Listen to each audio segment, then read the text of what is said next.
والله يعني نتحسر لما يحدث في غزة، ونتحسر لحال العرب اليوم. لا ندري كيف حال أمتنا مع حكام كهذا.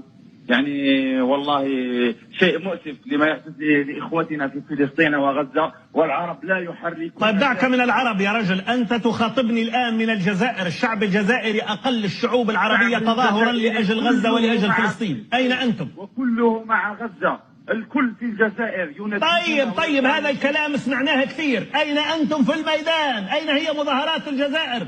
بلد ال6 مليون شهيد، وينكم يا رجل؟ والله نتحسر على ما يحدث. إذا لا نريد مزايدات يقول البعض. بعض النشطاء الآن صاروا يقولوا لا نريد مزايدات الجزائر شعبا ونظاما.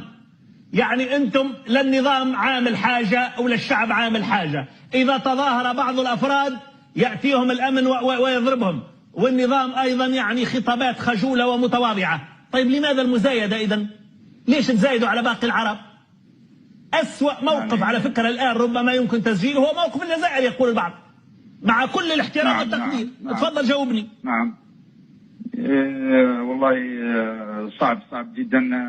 لا أدري كيف لا كل العرب، ليست الجزائر فقط. لا حدثني عن الجزائر لو سمحت. لا تعمم. أين هم علماء الجزائر؟ وينهم علماء الجزائر؟ لو كنا في الحدود. أين علماء؟ لا سمح يا رجل، لو كنا على الحدود كنا عملنا. أنت بعيد على الحدود وما عملت شيء. يعني لو كان على الحدود ربما هربت. أين هم علماء الجزائر؟ جاوبني. من وين بدك تدخل غزة؟ من وين؟ يا رجل هذه لا حدثني عن الجزائر لو سمحت. لا تعمم. أين هم علماء الجزائر؟ وينهم علماء الجزائر؟ لو كنا في الحدود. أين علماء؟ لا سمح يا رجل، لو كنا على الحدود كنا عملنا. أنت بعيد على الحدود وما عملت شيء. يعني لو كان على الحدود ربما هربت.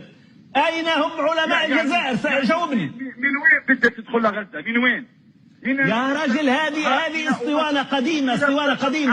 اسطوانة مكررة والله لم تعد تقنع أحد.